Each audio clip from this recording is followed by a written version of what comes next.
Dans cette vidéo, nous allons voir comment calculer une moyenne d'une suite de nombres sur Excel. Pour ce faire, rendez-vous dans le logiciel. Comme vous pouvez le constater, j'ai préparé deux exemples avec deux fonctions différentes que nous allons utiliser pour chaque exemple. Donc il y a la fonction moyenne, pour tout simplement calculer la moyenne d'une suite de nombres, et il y a également la fonction moyenne.si, qui elle va nous aider pour exclure les zéros de la moyenne. Donc je vais commencer par le premier exemple, on se situe dans la cellule où vous voulez afficher le résultat. Vous écrivez égal et vous écrivez moyenne. Vous ouvrez ensuite une parenthèse. Il faut maintenant sélectionner ou écrire votre plage de données. Donc la mienne elle va de B3 à B8. Donc j'écris B3, 2 points pour dire qu'elle va jusqu'à B8. On ferme la parenthèse et on fait entrer du clavier. Et comme vous pouvez le constater, la moyenne de cette suite de nombres est de 48,5. Maintenant, nous allons calculer la moyenne de cette suite de nombres en excluant les zéros, c'est-à-dire en les enlevant de la moyenne. Donc de même, je me situe dans la cellule où je veux afficher le résultat, j'écris égal, j'écris moyenne.si, on ouvre une parenthèse, on sélectionne où on écrit la plage de données, donc pour ma part de E3 jusqu'à E8.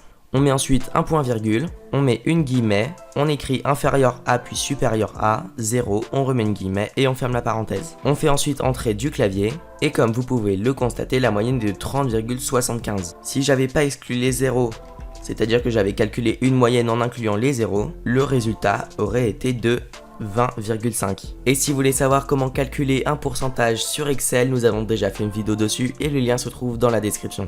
Et voilà, n'hésitez pas à nous donner d'autres idées en commentaire, à vous abonner à la chaîne, à commenter, à liker la vidéo et on se retrouve pour plus d'astuces et de tutos en une minute.